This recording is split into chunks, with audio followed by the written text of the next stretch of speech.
vamos iniciar nossa quinta aula de Fundamentos de Matemática. E aqui eu vou falar sobre os conjuntos numéricos. Já estudamos os conjuntos de forma geral, algumas definições básicas, elementares, representação por diagramas, por propriedades. Vou voltar a falar em alguns momentos disso, das operações com conjuntos também, mas agora já focando exatamente na parte de conjuntos numéricos, exclusivamente numéricos. Os conjuntos dos naturais, os inteiros, racionais, irracionais e os reais. Há também o conjunto dos números complexos, que é um conjunto aí, né, de números imaginários, mas isso não vai fazer parte aqui do nosso curso de Fundamentos de Matemática. Nós vamos até o conjunto dos reais, que é exatamente aquele conjunto que vai englobar todos os números com os quais a gente pode se deparar aí no dia a dia, nas situações, nas aplicações do dia a dia. E começando com o conjunto dos naturais, aqui a gente tem a notação, né, esse duplo N aqui, para indicar o conjunto dos números naturais. O primeiro dos conjuntos que surgiu na história da humanidade e da matemática. A necessidade humana na época era de contagem, simplesmente. Acredita-se que ele tem a sua ideia, né, o processo de contagem tem iniciado ali com os pastores que faziam uma associação de cada animal, de cada ovelha, por exemplo, a uma pedra. E aí a partir daí foi desenvolvendo algumas técnicas de contagem. Inclusive o termo cálculo, né? Quando a gente fala em cálculo, cálculo matemático, você já deve ter ouvido falar em cálculo renal. O que é cálculo renal? Uma pedra no rim, né? O cálculo vem de pedra. O significado de cálculo é pedra, tá? Exatamente por essa provável origem, ou quase certa origem da contagem, o princípio básico da matemática, que ocorreu exatamente pelo uso de pedras associadas numa relação que a gente chama de relação 1 a 1, né, relação bionívoca, cada pedra associada a um animal. E aí foram milhares de anos até se chegar, né, a uma forma de representação e ao nosso sistema de numeração, que é o sistema indo-arábico, um sistema perfeito, um sistema que te permite representar grandes quantidades, distâncias astronômicas, como quantidades minúsculas, por exemplo, o tamanho de uma molécula, tá? Usando um mesmo sistema com apenas 10 símbolos, né? 0, 1, 2, 3, então você tem aí 0, 1, o 2, o 3 até o 9, né? Somente 10 símbolos. E o conjunto dos números naturais, exatamente o conjunto em que a gente inicia aí pelo 0, 0, 1, 2, 3, 4, e assim vai, né? Um conjunto infinito. A gente diz infinito, mas é enumerável, porque eu consigo enumerar cada um dos seus elementos. Eu consigo mostrar aqui uma ordem, embora sejam infinitos elementos, não tem como representá-los, obviamente, tá? Mas eu consigo dar a ideia, somente enumerando alguns elementos, de quais serão os próximos. Eu vou somando um ao anterior para obter o elemento seguinte. Então, é exatamente o conjunto relacionado à contagem. São os também chamados inteiros não negativos, né? Por que não falar em inteiros positivos? Porque o zero não é positivo, nem negativo. Tá? A partir do 1, ok. Se fosse a partir de 1, 2, 3, 4, 5, eu poderia chamar de inteiros positivos. Então, a necessidade humana na época era essa, a contagem, simplesmente. A partir do momento que começa a haver o comércio, as trocas, né, o homem percebeu a necessidade, por exemplo, de um sistema que indicasse a falta de, né, ou uma dívida. E aí criou o conjunto dos números inteiros. Lógico que não foi assim, vou criar um conjunto que vai se chamar conjunto Z, né? Isso demora muitos anos, mas a ideia é exatamente de uma representação para o que a gente chama de oposto. Qual que é o oposto do conjunto, de cada um dos elementos desse conjunto N? Por exemplo, o oposto de 4. Então a gente vem ali de menos infinito, o oposto de 4 é o menos 4. O sinal, né, de menos, provavelmente, aí, o que se acredita, né, ele originou do quê? Na contabilidade que se fazia, colocava-se um M, né, para indicar menos. Tá? E à medida que os registros iam sendo feitos aí, né, com mais pressa, isso acabou virando um traço. Tá? O sinal de menos, que a gente usa para subtração, que aqui na teoria de conjuntos usa para diferença entre conjuntos, ele significa oposto. Tá? Então, sinal de menos indica oposto. Oposto ou simétrico. Né? O que é isso na matemática? Bom, para a gente entender melhor, vamos aqui recorrer à reta numérica.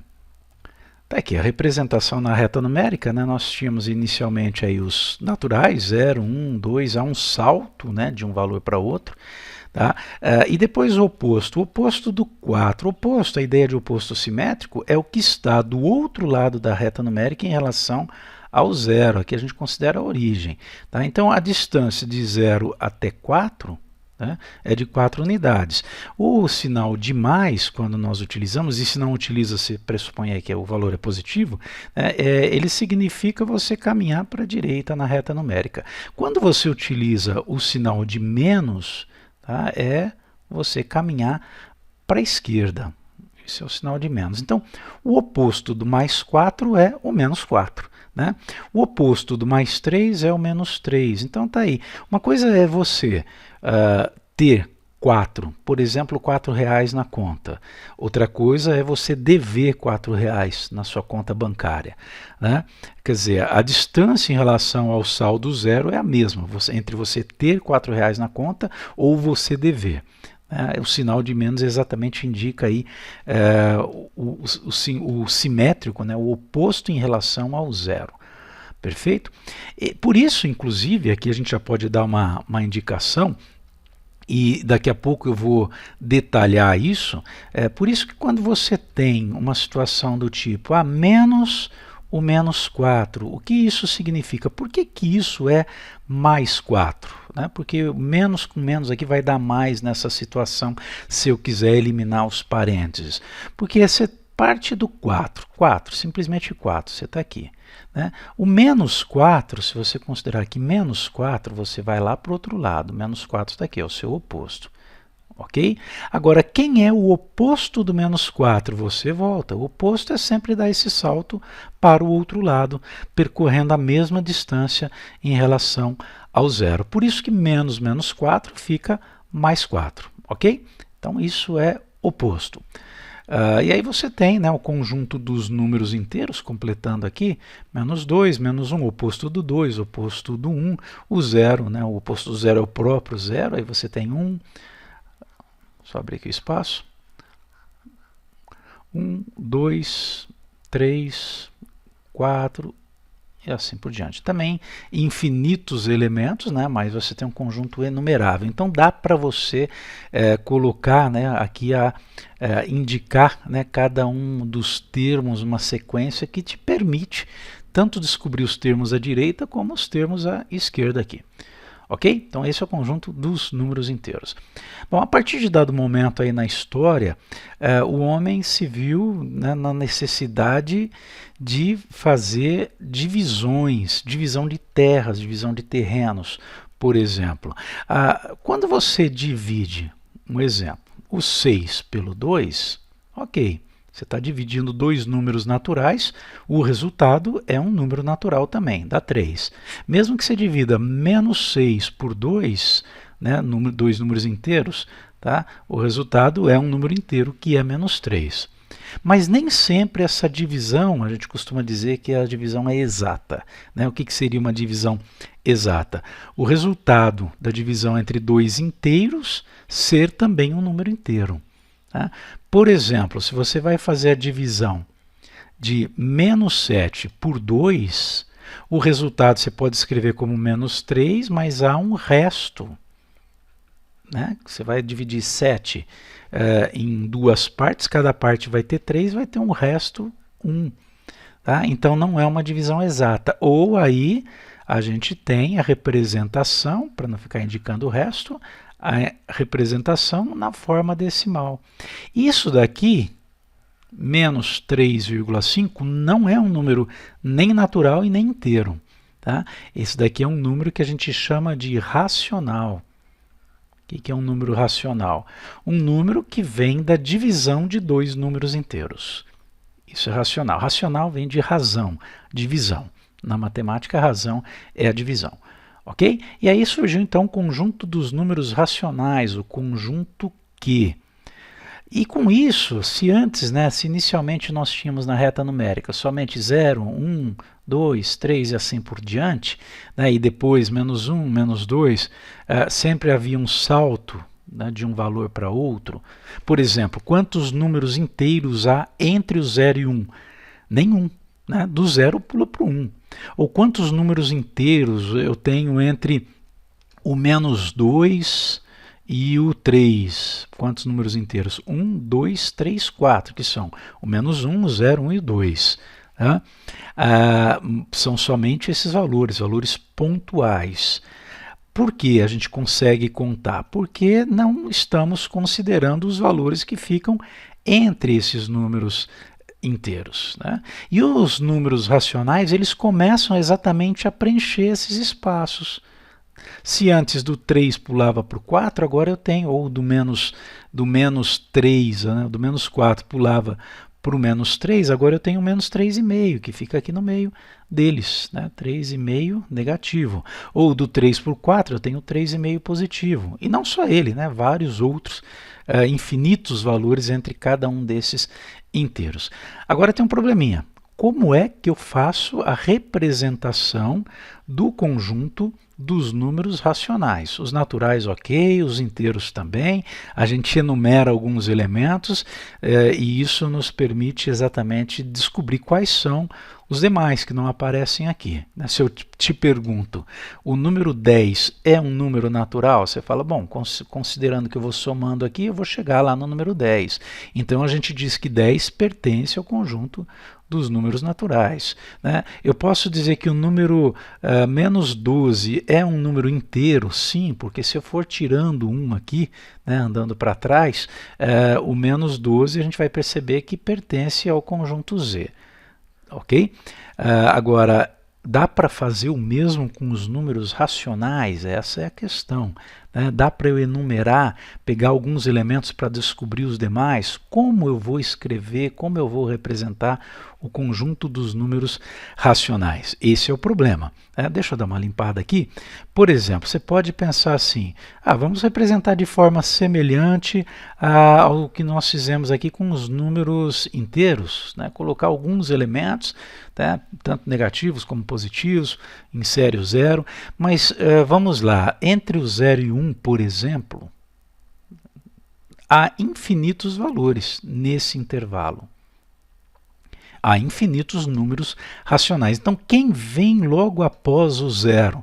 Você pode falar assim, vamos colocar o 0,1, porque aí depois você coloca o 0,2 e coloca o 0,3, já dá para perceber.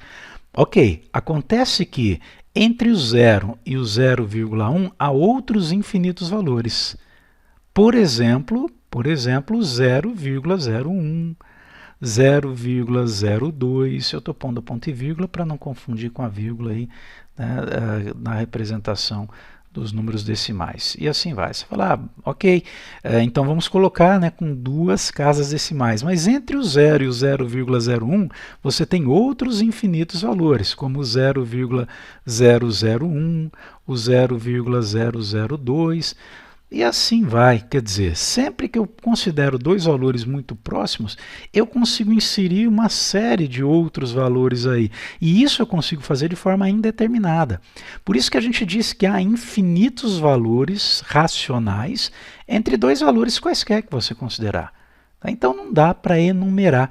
A gente diz que o conjunto dos números racionais é um conjunto infinito, sim, ele tem infinitos elementos, como o n e o z também. Mas, diferente do n e do z, ele não é um conjunto enumerável, não dá para eu enumerar os seus elementos, representar dessa maneira. Então, eu tenho que representar por uma propriedade. Eu posso dizer que o meu conjunto Q é o conjunto formado por todos os termos, vamos usar as letras A e B, A sobre B, de tal forma que A pertence aos inteiros, então o A é um número inteiro qualquer, e B também pertence aos inteiros, só que com detalhe, o b não pode ser zero. Quando eu insiro um asterisco na frente de um conjunto, principalmente aí conjuntos numéricos, eu estou tirando o zero daquele conjunto. Ok? Então, o conjunto Z estrela é o conjunto dos números inteiros não nulos. É assim que a gente costuma chamar. Tá? Quer dizer, todos os inteiros com exceção do zero.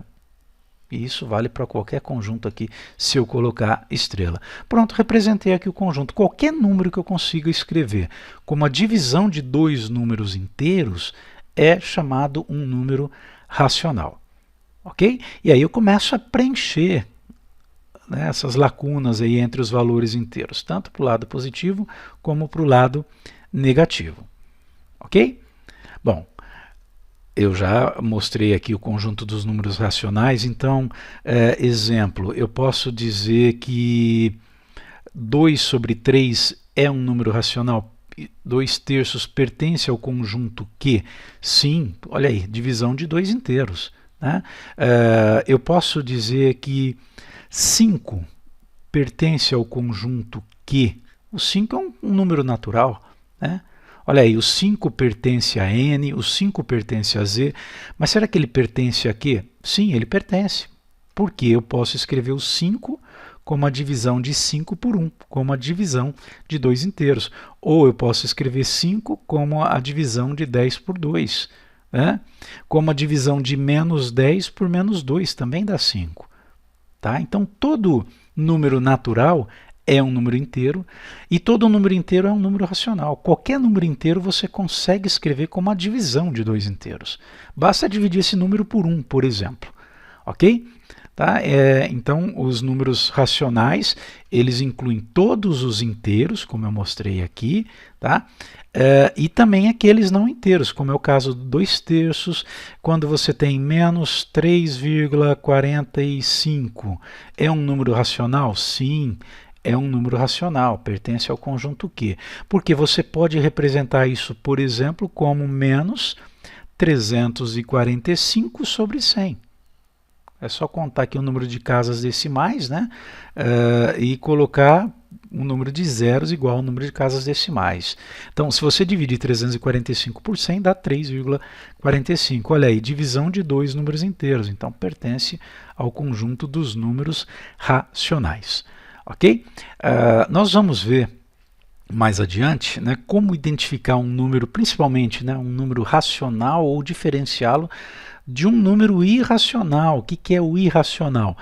É aquilo que não é racional. Ok, então é aquele número que eu não consigo escrever como a divisão de dois números inteiros. Como que eu posso definir esse conjunto I? Vamos lá, só abrir um espaço aqui. Tá aqui, o conjunto dos números irracionais, eu posso simplesmente colocar como sendo o complementar dos racionais. Então, o que eu não consegui escrever como a divisão de dois números inteiros é um número irracional. Ok? Exemplos de números irracionais. Alguns números conhecidos, como o número π, né? Uma letra. Ele representa aqui, né, aproximadamente 3,14. Aproximadamente, mas ele continua. O que a gente chama de um número decimal, é uma decimal infinita, não periódica. Eu vou depois detalhar isso mais adiante. Tá? A gente vai trabalhar inclusive com dízima periódica e mostrar mais detalhes aqui de uma decimal não periódica, que é o caso do número π.